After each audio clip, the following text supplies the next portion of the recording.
Hi, my name is Ben. I'm a tutor here at Holistic Learning.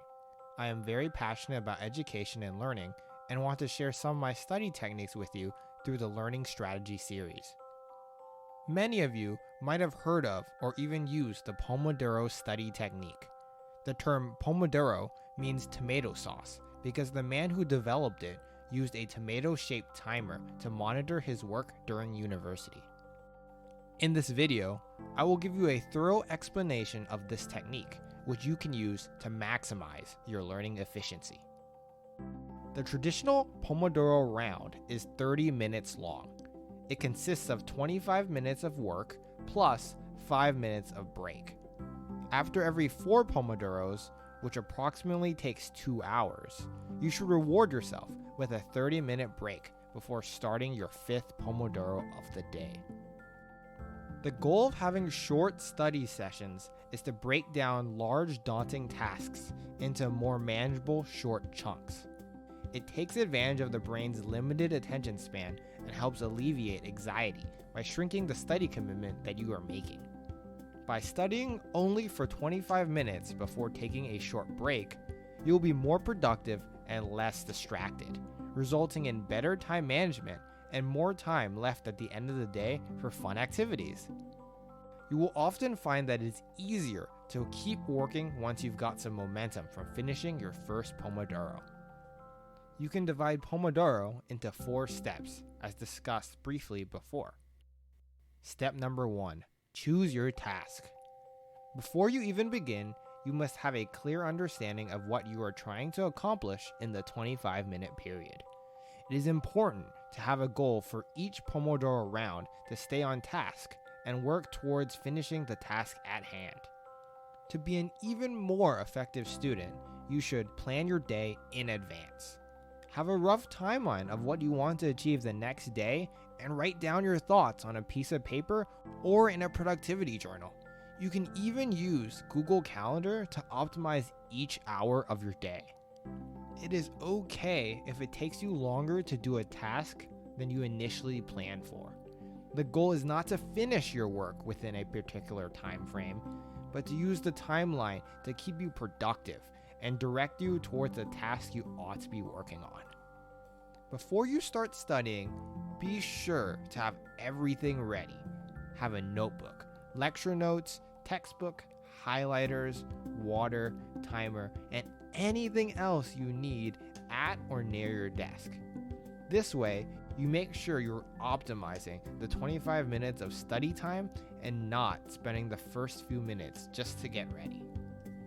Also, declutter your desk and only have things that you're going to need during your study time to avoid unnecessary distractions.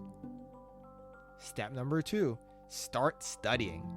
Once you start the timer, your focus needs to be on studying and nothing else for the next 25 minutes. You can study for a longer or shorter period of time, but studies have shown that the ideal Pomodoro is 20 to 40 minutes long. Avoid internal distractions. If you're not used to focusing on just one thing at a time, you'll find yourself having the urge to interrupt the activity. Maybe it is eating a snack, texting someone back, or looking something up on the internet. If you need your laptop or computer, close your email, social media, and any other tabs before starting your Pomodoro.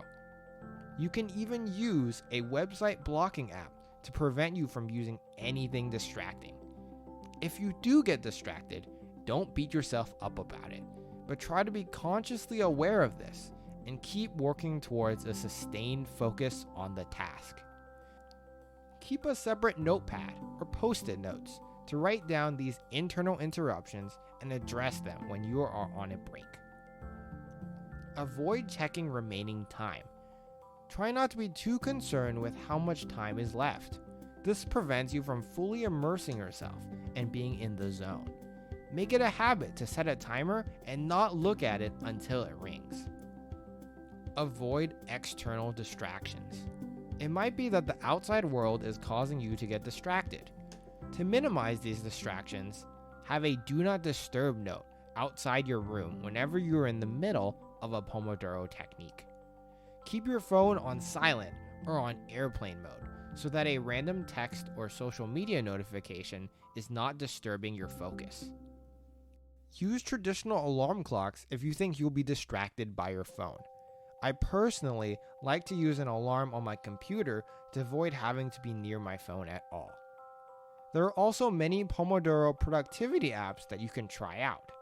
If you're studying with a friend, make sure you let them know to avoid communication during that time, or only ask questions if they are relevant to the material that you are trying to focus on.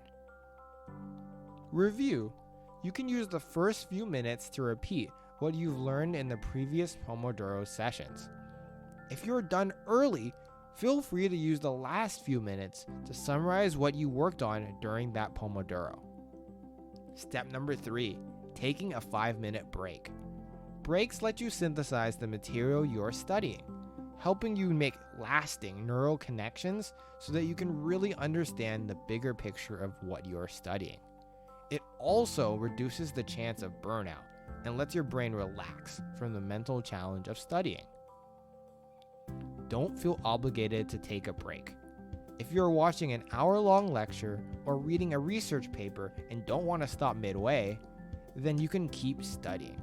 If you're in the zone and just want to keep going, that's also fine. Some students can focus for longer and prefer a 50-minute study time than a longer 10-minute break. Do what suits you best. The point is that you are structuring your study time around alternating focus periods and breaks. Slow and steady. If you have run a marathon or played any sport, you know that exerting yourself too much in the beginning will always hurt your performance later on. Similarly, if you try to push yourself and not take much needed breaks, your learning time will increase as you're not giving your brain enough time to relax. Feel free to take a 10-minute break instead of the usual 5-minute break if you need it. Good activities to do during breaks. Stretch a little. Maybe do a few push-ups to get some blood flowing. Call a friend. Play with your pets. Use the bathroom. Go for a short walk outside. Clean your room. Or even sit and enjoy a holistic learning meditation session. It is important to stand up and move a little, as sitting in the same place for a long time can be unhealthy and often make you feel extra tired. Step number 4. After 4 Pomodoro cycles, take a 30-minute break and repeat. Use this time to eat something or engage in an activity that you couldn't do in a shorter break. Bad activities to do during breaks. Ideally, you shouldn't go on social media or Netflix even during this longer 30-minute break, as it breaks the rhythm of studying and most students often find it hard to stop. You should try to finish studying for the day and only then watch a movie or use social media in your leisure time in the evening. Here's a quick recap of the 4 Pomodoro steps. Step number 1, choose your task. Step number 2, start studying. Step number 3, take a short 5-minute break. Step number 4, after 4 Pomodoros, take a longer 30-minute break. And finally, repeat until you are done with all of your tasks. I hope you've gained more insight into how to properly implement the Pomodoro technique. This technique has the potential to completely revolutionize your study habits and improve your productivity. It is okay if you find it hard to control the urge to use your phone or unable to focus for the entire 25 minutes. I recommend giving it a few tries because it takes some time and effort to really develop good study habits. If you are having a hard time staying focused and can't seem to successfully implement the study technique, feel free to book a personalized progress tracking session so the holistic learning team can help you with your individual needs. And we'll see you next time for more great learning strategies.